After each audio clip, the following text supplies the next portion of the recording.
blwyddyn evans dwi wedi cadeirydd y fenter. Nôl yn 2018. Gafon ni gyfarfod gyhoeddus yn y pentref. Mae stryd fawr yn Nefyn wedi mynd yn eitha llwm yn ddiweddar felly, a gweld y dafarn wedi cael ers 2014 ac ar y farchnad. Beth am trio prynu y dafarn lleol felly. Gafon ni gyfarfod gyhoeddus eitha chwyddiannus o fanno nathon ni gael pwyllgor, sefydlu pwyllgor. A mae pethau jyst wedi mynd o nerth i nerth.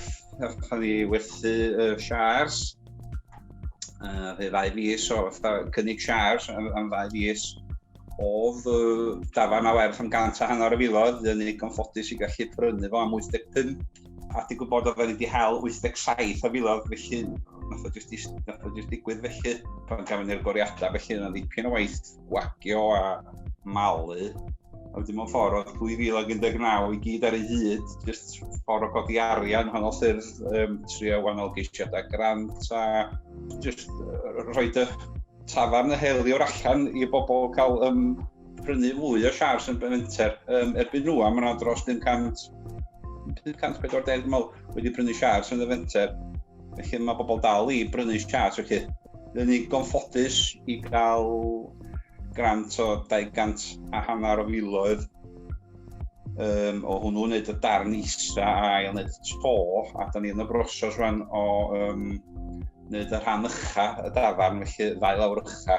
Ar ein eto gen y WCVA oedd hwnnw, Community Asset Development Fund, a hwnnw wneud y 2 lawr ucha a ddyn yn fatha byncws lle fydd ei aros felly, a swyddfa ar y bethau felly.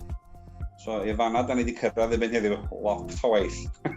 Beth yn union yw cyfranddaliadau cymunedol ac allwch chi jyst esbonio sut maen nhw'n gweithio? Gafon ni fatha ffrinos trosglwyddo ni gael fatha'r pêl-droed felly. So felly gafon ni 2 fis o werthu siars. Dwi'n cofio oedden ni yn bob man, oedden ni yn y siopa lleol, yn y drws y siopa lleol. Oedden yn y sioe, yn y Nefyn, oedden ni lot o lefydd, jyst roed y gwybodaeth allan, a o hyd i amdan, beth am brynu darn o hanes, beth am brynu darn o dafarn felly. 50 pint oedd y siar felly. A yn dechrau, ni ath i wirio'n bost, a wedyn nath i ddistaw yn y canol, yn erbyn y diwedd y ffenast mewn ffordd o rhaid cael ffenast o'r 2 fis, nes ar arian, jyst yn dod dow i fewn felly. Wedyn, erbyn diwedd, nathon ni gyrraedd, wel, fi oedd ni fel yn target, oedden ni wedi rhoi target i'n hyn felly. Wedyn dwi'n meddwl bod o'n bwysig rhan fel gymuned lleol felly, bod rwy'n yr rhan o rhywbeth felly. Mae toriadau'n digwydd yn aml iawn, da ni'n gwybod yn aml iawn yn gefn gwlad Cymru, ac os pan byd yn dod yn ôl. Felly, da ni gymryd yn groes i'r graen y fama, a da ni wedi prynu tafarn felly. Mae'r tafarn wedi cael ei salwm, ond gobeithio flwyddyn nesaf fydd yna agor. Oeddech chi wedi clywed am gyfranddaliadau cymunedol o'r blaen, neu oeddech chi wedi bod yn gysylltiedig gyda rhywbeth fel hynny cyn y prosiect hyn, neu? Mae tafarn y feic i fyny yn y llithfan, rhywbeth debyg, mae'n siŵr maen nhw'n dathlu. Nath nhw'n dathlu 30 mlynedd yn ôl fydd yn dwytha, a nhw oedd y dafarn gymunedol cyntaf, siŵr meddwl.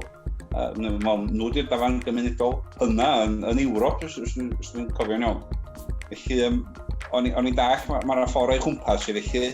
Wedyn, nathon ni'n eich bach o waith ymchwil, a dwi'n meddwl, hwn di'r ffordd ymlaen, os o'n dwywaith hwn di'r ffordd ymlaen. Bob pentref, swn i ddweud, i ddal gafel eich dafarn neu'ch siop, neu bydd yna lleol. Beth oedd yr her fwyaf bod chi wedi wynebu yn gwneud y prosiect hyn? Tre gwerthu, dwi'n meddwl. Oedd bobl mewn gweld y weledigaeth wrach fatha ni, felly. Tre gwerthu i bobl, beth dwi'n gael yn ôl ar y bethau felly o'n i'n gael gyn bobl felly. A ni dweud, wel, mae ddarn o hanes i ddechrau, mae ddarn o'r prentra. A sa fawr o bobl yn gallu dweud bod gen nhw siar mewn tafarn felly. A ni'n meddwl bod 50 pint yn eitha, yn pris eitha teg am siar felly. Dwi'n meddwl hwnnw oedd y her mwyaf trio gael hwnna drosodd felly, swn i ddweud. Beth mae'r dafn yn olygu i bobl Nefyn, a pha effaith y mae cyfranddaliadau cymunedol wedi chael ar y gymuned? Mae'r dafn reit ar y stryd fawr yn Nefyn, lle mae'n ganolbwynt swn i ddweud yn ganol Nefyn. Fel arall, sa'ch chi'n gallu dreifio drwy wedi na lai Nefyn, a heb sylwi felly. Ond wwan, ffaith, da ni dipyn o dwrw yn y 2 flynedd dwytha felly. Ac dwi'n meddwl bod yn bwysig mae'n ganolbwynt. A hefyd, dim dyna'n unig, dwi'n teimlo bod da ni wedi bod yn gwirfoddoli ar y penwythnosa yn y dafarn, a da ni wedi cael bobl yn dod i fewn i gwirfoddoli, a bobl sydd ddim yn arfer yn gwirfoddoli, a jyst gweld eu hunain wedi buddsoddi o'r diwedd mynd draw i'r dafarn am bore sydd am rewran ddwy i gymilio neu falu. Dwi'n meddwl, mae wedi dod ar gymuned at ei gilydd hefyd. So, beth sy'n digwydd gyda'r heliwr nawr? Mae'r gwaith adeiladu'n dal i fynd y rhagfa felly. Y ffaith bod ni wedi cael 2 wahanol botio arian. Sa'r ddau wedi dod i fewn fo'i gilydd, sa'n ni wedi gallu, wofyn o lai, sa'n ni wedi gallu gorffan felly. Fydd y gwaith adeiladu ddechrau'n i Ionawr, achos o beth Covid wrth gwrs yn y canol o'r ein i roi gorau felly. Mae'r 2 lawr ycha wedi cael ei plastro felly, da ni'n bell o fyddwn i grisio, a dyn nhw'n bell o blastro lawr grisio hefyd. So, da ni'n bell. Efo'r busnes y Covid mae eto, mae hwnnw wedi rhoi tyrtl, ydy mynd i'n unig i bob wrth gwrs.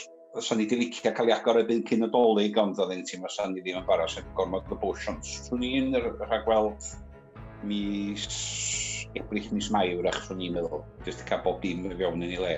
Beth ych chi'n edrych ymlaen at y fwyaf pan fydd y dafarn yn agor eto? O, fi cael y peint cyntaf, gwrs. Jyst bwrlwm yn ôl, felly dyna'n bydrych ymlaen, dwi'n meddwl. Mae pob efo hanesion o'r dafarn fel oedd i'r salwm a pob efo atgofion. Mae'n bwysig, y peint cyntaf i fi gobeithio. Pe gallwch chi roi unrhyw gyngor i bobl sy'n ystyried achub eu dafarn leol? Beth fyddwch chi'n dweud? Cerwch amdani, oedd gen i ddim syniad yn ôl y mis Ionawr 2018. Fi oedd o'n blaena ni, fi fel cadeirydd, ond rhan y pwyllgor, mae gen ni bwyllgor reit fawr i gwir, 12 o hynna ni, a mae gen prof drawstoriad o gefndir, drawstoriad o wahanol. Felly, o gen ni un syniad sydd yn gwneud hyn, ond drwy pen lawr a dipyn o waith ymchwil, a hefyd wedi siarad efo sawl mentra cymunedol eraill, felly fatha'r feic yn y Llithfaen, felly fyny fan o, Pengwern yn Llan Ffestinia, dafarn gymunedol arall. A hyn di'r ffordd ymlaen, swn i'n meddwl, yn wedi mewn cyntrefi bach, felly. Wedyn, mae'n wastad rwy'n ochr arall i'r ffôn, fatha dwrnod o blaen eisiau siarad efo rwy'n, dwrnod o blaen eisiau rhyw fath o gymorth, felly. Mae'n wastad rwy'n ochr arall i'r ffôn neu e-bost neu beth bynnag i helpu i bwysio ymlaen. Pa mor bwysig oedd yr Wales Cooperative Centre yn y proses o gwneud hyn? Mae nhw wedi helpu ni ers y dechrau.